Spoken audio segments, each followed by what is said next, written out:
네, 뭐 질문 있어요? 질문이요? 뭐 설명하시기 전에 먼저 물어볼게요. 네. 그 독일 치과의 생사 과정에서 제가 듣기로는 아우스빌드 거기를 거쳐야 된다 들었는데 그거를 꼭 거쳐야 되나요? 그거는 좀 잘못된 정보죠. 두 가지 방법이 있어요. 첫 번째는 한국에 그 치과위생사 자격증이 있으신 분들은 그거를 독일에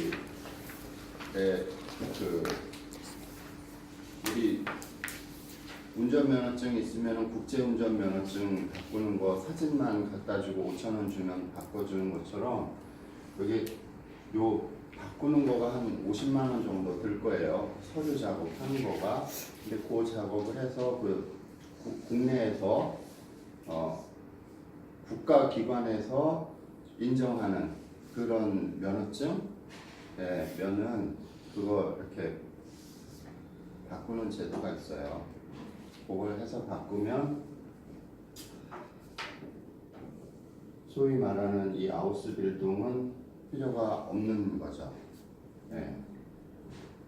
그러니까 한국에서 이미 치위생사를 대학을 졸업하고 여기 선생님들은 다 면허가 있으시죠? 그러면 그냥 그것만 바꾸면 돼요. 다만 용어라든가 이런 게 좀 헷갈릴 수 있잖아요. 근데 독일어하고 영어는 뭐 생긴 거가 예를 들면 여기 뭐 certificate 이렇게 써 있는데 저거를 뭐 C나 이런 것들만 그 K로 바꾸고 발음 기호 없이 그냥 알파벳 써 있는 대로 읽으면 그게 독일어기 때문에 맞죠? 배우신 선생님들? 안 배운 척 하시네. 그래요. 그래서 그 용어 같은 거 좀 익숙하기 위해서 이 아우스빌딩을 뭐 조금 다녀볼 수 있으면 다녀보는 것도 나쁘지 않다고 생각을 하고, 이 아우스빌딩에 대해서 기왕 말이 나왔으니까 조금 설명을 해드리면, 독일에서는 대학 진학률이 한 40% 정도 되고요. 요 아우스빌딩 진학률이 한 50% 정도 된다고 해요. 그러니까 아우스빌딩을 빌딩이라는 말 자체가 교육이라는 거거든요. 이 아우스라는 거는 이제 밖으로 그런 뜻이어서 정기 교육, 그 고등학교까지의 교육을 마치고 좀 추가적으로 하는 교육, 이렇게 이해를 하시면 될 것 같아요. 그래서 이제 인문 또는 이론 교육은 전부 독일에서는 대학을 두 개로 부르는데, 하나는 호크슐레라고 부르고 하나는 유니버시티라고 불러요. 그래서 우리나라의 이제 소위 간호학과, 그 다음에 실용음악과, 그 다음에 예를 들어서 뭐 와인 제조라든가 소세지 제조라든가 이런 것들은 좀 실무적인 그런 내용들이 많죠. 직접 내가 실험해보고 몸으로 부딪혀 봐야 되는 성격이 있는 이런 일체의 모든 것들은 전부 대학에 아예 없어요. 그러니까 대학에서 할 만한 수준이어도 이론 중심적인 것이 아니라 조금 실천 중심적, 실제 중심적인 것들은 전부 아우스빌딩에서 하기 때문에 한국 사람들은 이 아우스빌딩을 번역을 뭐 직업교육원 뭐 이렇게 하거든요. 뭐 직업교육원 또는 직업훈련원 이러는데 번역의 느낌이 굉장히 좀 안 좋은 것 같아요. 우리나라 직업교육원은 뭐 엄마 아빠가 없는 애들이라든가 학교에서 맨날 낙제만 하는 애들이 대학을 못 가니까 가는 뭐 그런 느낌이 조금 있을 수 있어요.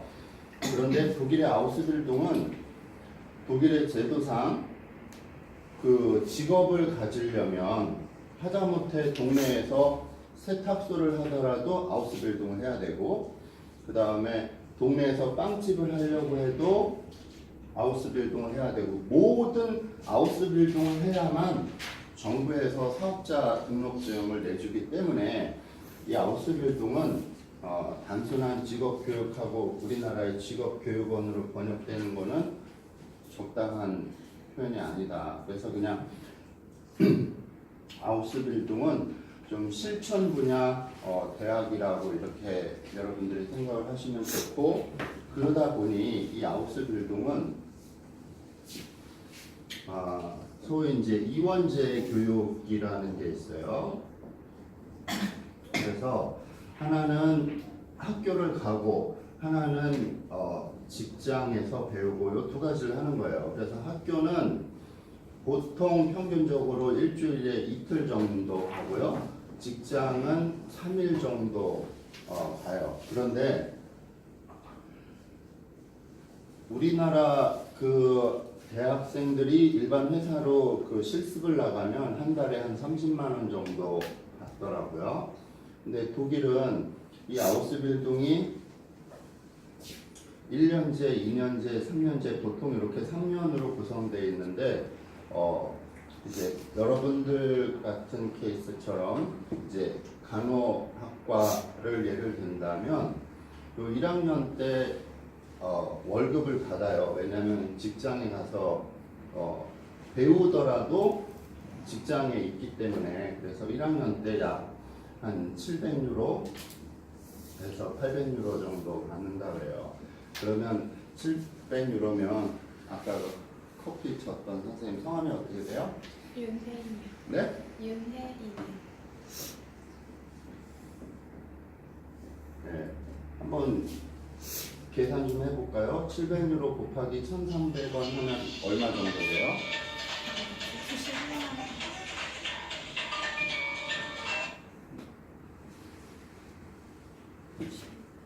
91.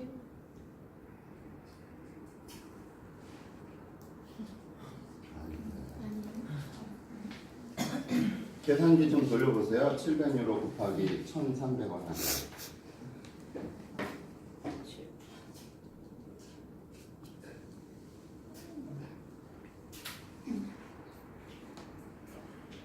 맞죠?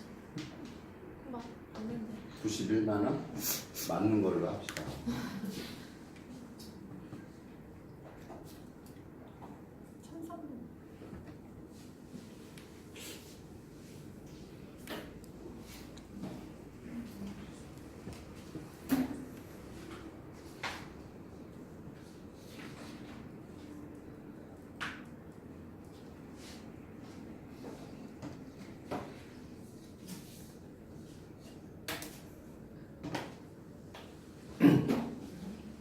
일 1학년 때 한 90만 원 정도가 그 급여가 나오고, 그리고 학교 다니는 수업료는 얼마 정도 할까요? 네, 선생님.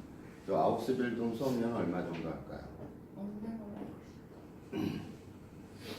네, 없어요. 2학년은 얼마인지 모르겠고 3학년은 요게 한 1,300유로 정도 된다 그래요. 요거는 한 170만 원 정도 이렇게 되는 것 같아요. 평균적으로 독일에 있는 거의 대부분의 아우스빌딩은 돈을 받고 학교를 다니는데, 이제 간호사 분야는 이렇고, 요것이 조금 별로 그 다른 과들은 요거보다 조금 적고 그렇대요. 그러니까 간호학교에 그 학교 다니면서 받는 돈이 아우스빌딩 중에서는 제일 돈을 좀 많이 받고 학교를 다니는 좀 상위 몇 % 안에 드는 거더라고요. 독일에 지금 이제 동서독 통일이 돼가지고 여기 베를린이 있죠. 요 베를린 북쪽에 가면은 메클렌부르크 포아폼머른이라는 주가 또 하나 있어요. 지금 여기 베를린은 인구가 너무 많이 몰려가지고 아우스빌딩이나 이런 것들도 지금 너무 학생들이 이쪽으로 몰리는 거죠. 그러다 보니까 베를린에 바로 인접해 있는 요런 데, 예를 들면 서울에서 붙어 있는 경기도 용인시 처인구 쪽으로 가면 조금 그 좀 시골들도 좀 나오고 하는데 약간 그런 상황이에요. 그래서 여기 메클렌부르크 포아포머른이라는 데 가면 여기서는 아우스빌딩은 있는데 학생들이 부족해가지고 숙소비하고 기숙사죠. 그 다음에 그 차비가 요즘 보니까 한 100유로 정도 가까이 들더라고요. 그래서 이 기숙사비하고 차비의 3분의 1은 그 독일 국가에서 지원을 해주고 3분의 1은 이 아우스빌딩과 관련된 그 지금 여기 직장을 다닌다고 했잖아요. 이 직장에서 3분의 1을 지원을 해서 본인은 3분의 1의 생활비만 내면 아예 생활비도 안 드는 그런 시스템이 지금 작동을 하고 있습니다.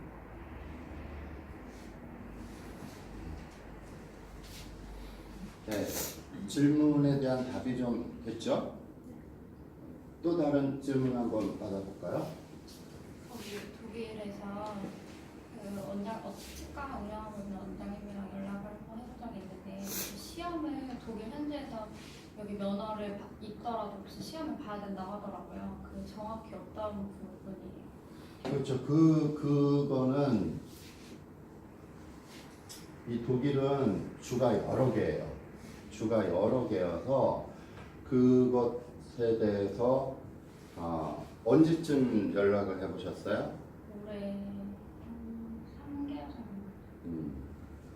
그거는 그 병원 선생님이 잘 모르셔서 그러실 수도 있고 독일의 전국적으로 담당자마다 그 답이 다 달라요. 네.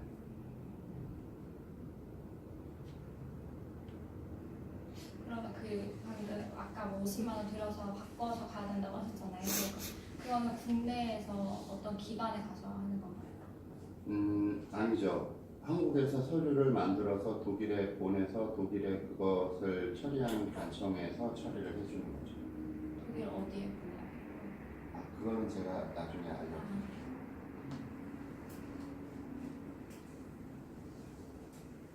미국도 연방제에 있듯이 독일도 연방제예요. 그래서 도시마다 그 일을 하는 담당자마다 전부 답들이 다 틀려요. 지들 못해. 비자나 영주권 같은 건 네, 그 중요한 질문인데 그것도 독일 주마다 좀 틀려요. 네, 기본적인 컨셉은 이래요. 그 2005년에 우리나라는 독일하고 그 MOU를 체결해가지고 그 최혜국 대우라는 걸 받게끔 돼 있어요. 최혜국 대우. 이 최혜국 대우는 미국, 캐나다, 이스라엘, 호주 뭐 이런 몇몇 그 좀 부자 나라들한테만 주던 혜택인데 그걸 한국에 주기로 했고 이거는 무엇을 의미하냐면 한국 사람은 독일에 그냥 여행 비자로 가서 여행 비자로 간 상태에서 내가 학업을 할 수도 있고 이제 그걸 스터디움 비자라고 하는데 스터디움 비즘을 받을 수도 있고 그 다음에 직업을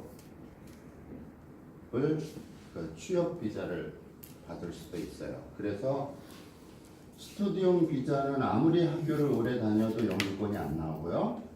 이 취업 비자, 아르바이트 비자, 취업 비자를 받으면 5년 정도 지나면 영주권 신청을 할 수 있는 조건이 되는데 그 영주권 신청을 할 때도 B1이라는 독일어 실력은 갖고 있어야 돼요. 이 B1은 여러분들이 영어 교과서를 보면 제가 보니까 한 중학교 2학년 정도 영어 실력에 해당하는 교과서의 난이도에 해당하는 독일어라고 보면 돼요.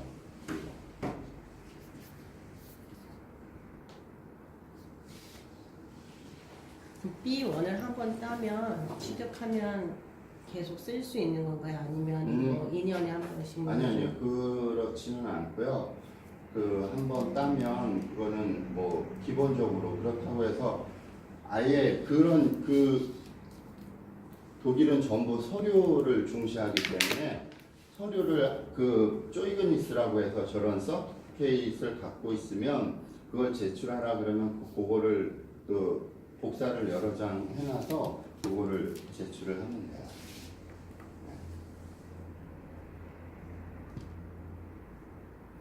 그 비자에 대한 설명이 좀 충분하게 됐나요?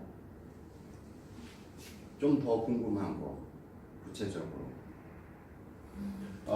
그래서 이게 지역별로 달라서 예를 들면 여기 베를린하고 프랑크푸르트 같은 경우는 지금 외국인들이 너무 많아요. 이제 뭐 터키나 그 최근에 한 100만 명 유입된 난민들 같은 경우가 이제 직업 때문에 이런 대도시들로 가죠. 그러니까 이런 데 가서 취업 비자를 신청하면 여러 가지 조건을 까다롭게 하면서 안 주려고 해요. 네. 근데 이렇게 외국인들이 집중적으로 몰려있지 않은 뭐 병원은 독일 전역에 있으니까 조금 수월하게 그거를 그 취업 비자를 받을 수 있는 곳으로 가야 되겠고, 지금 저랑 같이 일하는 그 독일 에이전트는 오랫동안 외국인들을 독일의 병원에 취업시켜주는 그런 일을 오랫동안 해왔기 때문에 주로 그 친구가 일하는 데가 여기 슈투트가르트를 중심으로 하거든요. 이 슈투트가르트는 독일에서 베를린, 뮌헨, 슈투트가르트, 그 다음에 켈른이나 düsseldorf에 해당하는 우리나라로 치면 좀 직할시 정도 되는 굉장히 큰 도시예요. 저쪽 독일은 2차 세계대전이 끝나고 나서 그 나라를 4등분을 했어요. 그래서 영국하고 가까운 독일의 요 북서쪽, 이건 이제 영국 그 영으로 들어갔고, 프랑스하고 가까운 남서쪽은 프랑스로 넘어갔죠. 그리고 여기 러시아가 가까운 여기 동독은 러시아 영이 됐고, 나머지 4분의 1을 미국이 먹었어요. 그래서 여기에는 그 뮌헨이 있고, 그래서 옛날에 우리 어렸을 때 그 독일 특파원들은 대부분 뮌헨에서 그 뉴스를 했는데, 우리가 미국을 따라서 뮌헨으로 갔기 때문에 그런 거고, 여기 그 프랑스령이었던 데가 그 주 수도가 슈투트가르트예요. 그래서 그 슈투트가르트 좀 크고, 여기 이제 좀 유명한 디셀도르프, 쾰른, 독일의 대부분의 그 중대 도시들은 전부 이쪽에 몰려 있어요. 여기 병원들도 많고, 그러나 여기는 또 외국인들도 엄청나게 많고, 독일을 중간을 자르면 이쪽은 좀 서울 사람들, 좀 돈도 많고 점잖은 사람들이 살고, 이쪽은 외국인들도 많고 좀 독일 애들도 좀 공부를 못하고 좀 찌질한 애들이 좀 많이 살아요. 그래서 같은 고등학교 성적이나 대학도 독일 남부에 있는 대학들은 저 북쪽으로 가면 남부에서 공부를 했어? 그러면 좀 인정해주는 그런 부분이 좀 있습니다. 그래서 아마 여러분들이 독일어를 공부를 하시고 독일에 정말로 가시게 되게 되면 아무래도 제가 좀 슈투트가르트 쪽에 좀 소개를 해드리지 않을까 싶은데,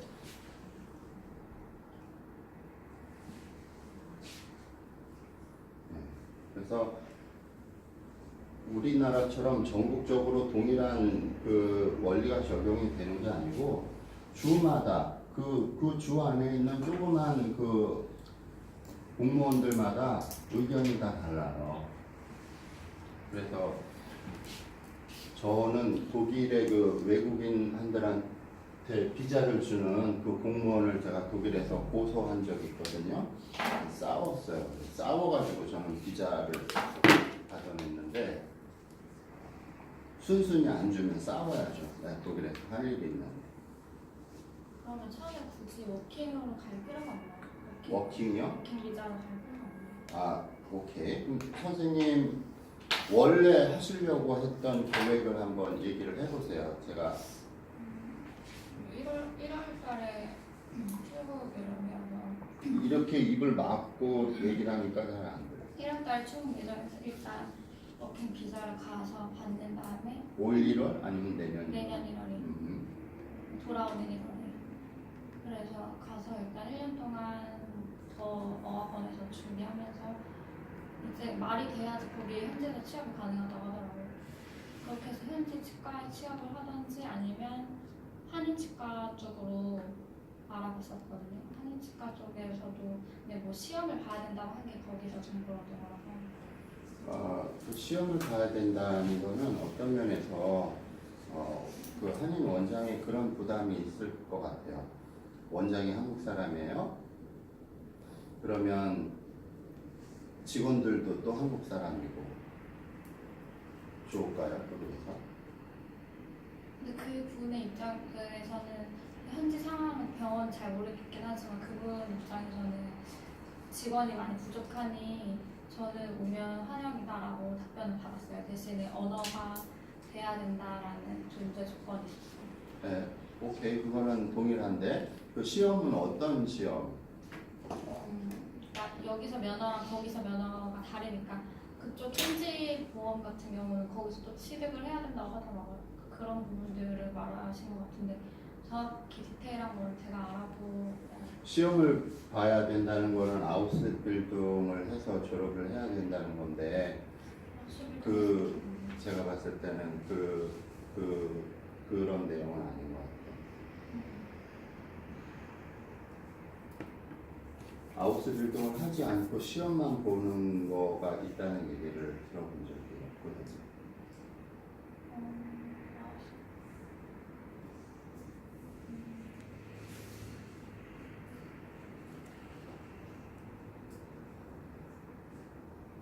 취업 말고 유학으로 가고자 하는 사람들도 있잖아요. 그 유학으로 가고자 하는 사람들은 어떤 준비를 해서 어떻게 가야 될까요?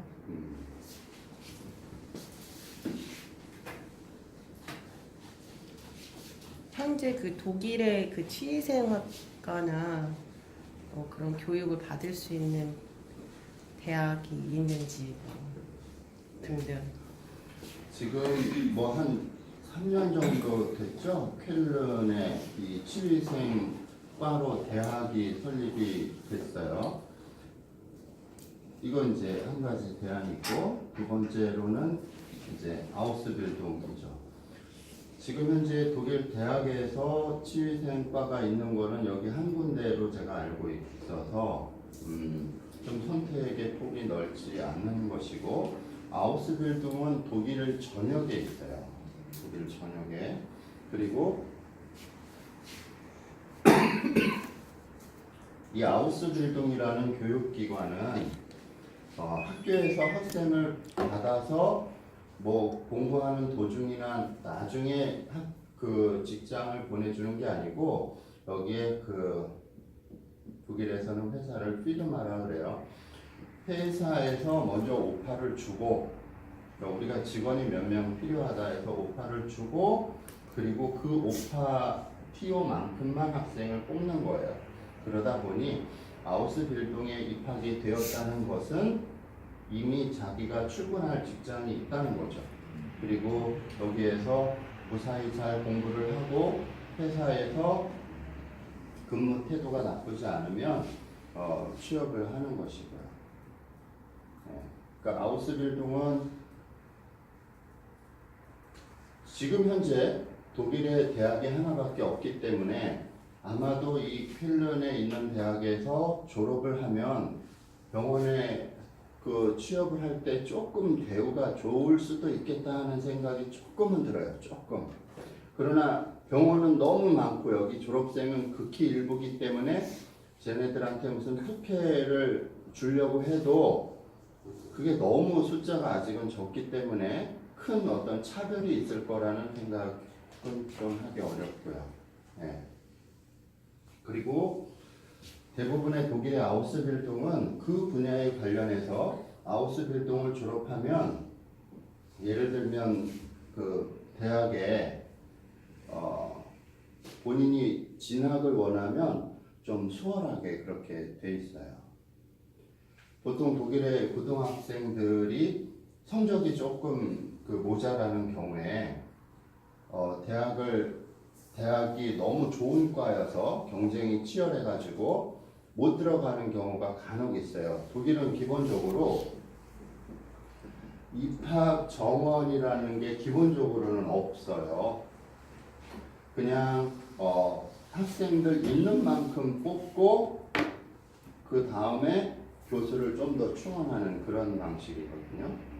근데 간혹 어떤 과에는 입학 정원이 있어요. 그거를 누머루스 클라우스스 그래서 엔체 과목이라고 하는데 요 입학 정원이 있는 과들에 못 들어가는 학생들이 아우스빌딩을 하고 좀 기다리고 그러다가 가기도 하고 그런 식으로.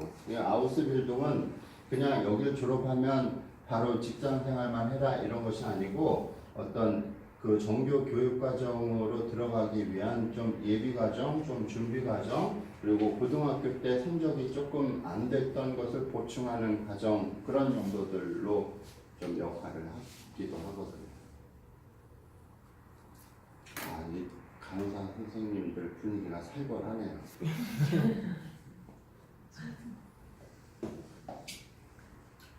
그럼 아우스 빌딩을 했다고 잠깐만 선생님 네. 이제 질문했으니까 조금 네. 쉬었다가 다른 선생님 네. 질문을 조금 더 들어보고 질문 없어요?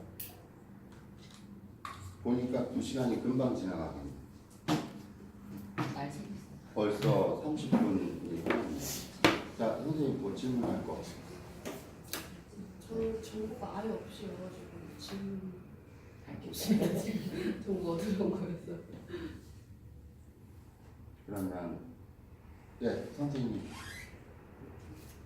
없어요? 저 뒤에 선생님. 그 아우스 빌딩 들어가려고 하려면 뭐 이렇게 예. 그 독일 아우스빌딩은 이제 우리나라에서 고등학교를 졸업을 했을 거고 그 졸업증하고 여기에도 마찬가지로 독일어 B1이 필요한데 더 중요한 거는 이 아우스빌딩 지금 문제는 이래요. 이 병원 쪽은 지금 사람이 너무 부족하다 보니까 이거를 좀 조금 무시하더라고요. 그냥 아치바이 정도만 해도 아니면 아예 그 입학 서류에 이걸 아예 안 물어 본다는 거죠. 그런데 문제는 저거를 그 어떤 학력 인정에 해당하는 시험 성적은 없다 하더라도 병원에 들어가면 어차피 칼 가져와라 그러는데 막 볼펜 갖다 주고 이러면 사고가 나는 거죠. 그래서 최소한 B1이라는 게 뭐냐면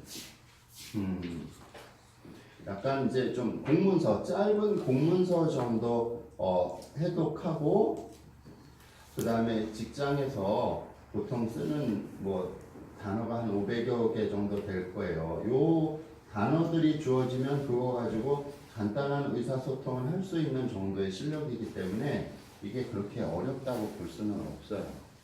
제가 말했던 것처럼 여러분들이 그 교보문고 가서 중학교 2학년짜리 그 영어 교과서를 펴보면 거기에 나와 있는 그 영어 수준의 독일어 이렇게 보시면 되거든요. 그러면 근데 뭐 여기서 혹시 뭐 음료수 이런 거 없어요? 이거 선생님 감사합니다. 네. 여기서 고등학교를 졸업을 해서 그 아우스빌딩 가나 우리가 이제 취직생사 경력이 있어서 가나 똑같은 거 아닌가? 뭐 혜택이나 이런 게 있어?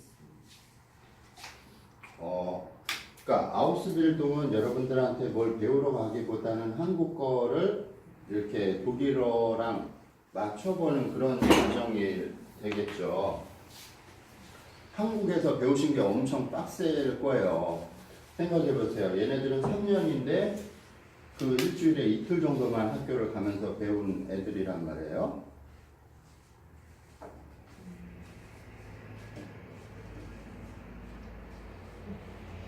그 제가 그 무슨 뭐 대구 보건대학교 어떤 여학생이 막 독일에 가서 아우스빌딩 막 학교 됐다고 이렇게 블로그 올리고 막 시험 보고 이런 거를 올리고 예를 들면 뭐 단순 비교는 어렵지만 저는 독일에서 언어를 한 9개 정도 했어요. 외국어를 배운 거죠. 그 여기에서 독일 공무원들 문교부에서 나와서 국가고시도 보고 했는데 어려운 거 없어요. 왜냐하면 독일은 기본적으로 뭘 배우는 거에 대해서 암기하는 이런 것들을 독일 애들이 잘 못해요. 어려서부터 습관이 안 돼 있어요. 우리나라 대학 다니는 거에 한 4분의 1 정도 밖에는 진도도 많이 안 나가요, 얘네들은. 네. 근데 일주일에 이틀 간단 말이죠. 그래서 이 아우스빌딩을 여러분들이 조금 그냥 독일어 배우는 기간, 그리고 월급도 어느 정도는 나오고 하니까, 그리고 만약에 이제 뭐 휴일 같은데 독일은 오버타임 하면 무조건 곱하기 2거든요. 제가 왔다리 갔다리 하는데 독일 그 주 근무 시간이 28시간인가 32시간인가 그래요. 그 일요일은 유급 휴가고, 그러니까 같은 월급을 받아도 한국의 근무 시간에 한 반 조금 더 되는 시간일 것 같아요.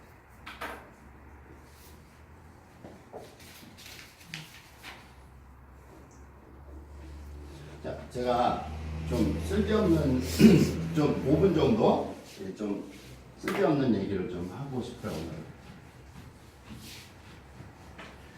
컴퓨터 연결 혹시 하려면 시간 걸리나요? 다 돼 있어요. 아 그래요? 좀 한번 켜줘 보실래요? 좀 내려. 지금 그거 끈가 쭉 내려주세요. 프레젠테이션 하실 거예요? 아 그냥 뭐 사이트 하나 보여드리려고.